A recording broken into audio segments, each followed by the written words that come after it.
ఏపీలో 2014 నుంచి 19 మధ్యకాలంలో చంద్రబాబు ప్రభుత్వం పెద్ద ఎత్తున టిడ్కో ఇల్లు కట్టించింది. వైఎస్ జగన్ వచ్చిన తర్వాత 5 ఏళ్లు వాటిని పట్టించుకోలేదు, పాడుపడిపోయాయి. ఇప్పుడు తెలంగాణలోనూ అలాంటి పరిస్థితి కనిపిస్తోంది. కేసీఆర్ ప్రభుత్వం డబుల్ బెడ్రూమ్ ఇళ్లను పెద్ద ఎత్తున కట్టించింది. వాటి పరిస్థితి ఏంటి అన్న ప్రశ్నకు సమాధానం లభించడం లేదు.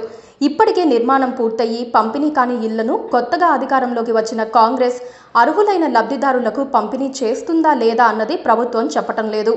పూర్తి కాక సగంలో ఆగిపోయిన ఇళ్లను పూర్తి చేస్తుందా లేదా అన్నది కూడా తెలియదు. ఎందుకంటే ఆ ఇళ్లల్లో పనులు ఆగిపోయాయి. ఇందిరమ్మ ఇల్లు అనే పథకాన్ని కొత్తగా ప్రకటించారు, కానీ డబల్ బెడ్రూమ్ ఇళ్ల సంగతి మాత్రం ఏమీ చెప్పటం లేదు. డబల్ బెడ్రూమ్ ఇళ్ల కోసం ఆశగా ఎదురు చూస్తున్న లబ్ధిదారులు అయోమయంలో పడ్డారు.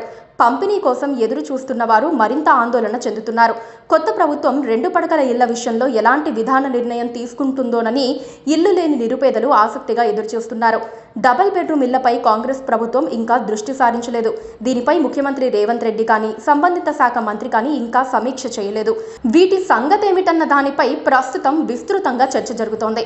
కేసీఆర్ ప్రతిష్టాత్మకంగా ప్రవేశపెట్టిన పథకాల్లో డబల్ బెడ్రూమ్ ఇల్లు ఒకటి.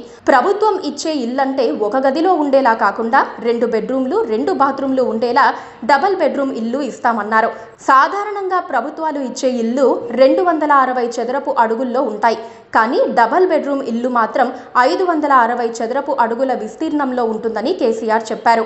ఇండిపెండెంట్ ఇళ్లకైతే ప్లాటు 125 చదరపు గజాలు ఉంటుందని, ఒకవేళ అపార్ట్మెంట్ తరహా అయితే ఒక ఫ్లాట్కు 36 చదరపు గజాల వాటా వచ్చేలా ఉండేలా ప్లాన్ చేశారు. ఒక్కో ఇంటికి 6 లక్షల వ్యయంతో వీటిని నిర్మించనున్నట్టు ప్రకటించారు. దానికి డిగ్నిటీ హౌసింగ్ అని పేరు పెట్టి 2015లో ప్రారంభించారు.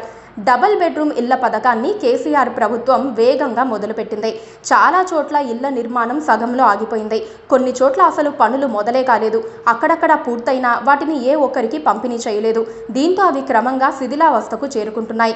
కాంట్రాక్టర్లకు బిల్లులు చెల్లించకపోవటం, కొన్ని చోట్ల అసలు ఇల్లు కట్టడానికి కాంట్రాక్టర్లే ముందుకు రాకపోవటంతో, మరికొన్ని చోట్ల రేట్లు సరిపోక కాంట్రాక్టర్లు మధ్యలో వదిలేయటంతో డబల్ బెడ్రూమ్ పథకం అమలులో అట్టర్ ఫ్లాప్ అయ్యింది.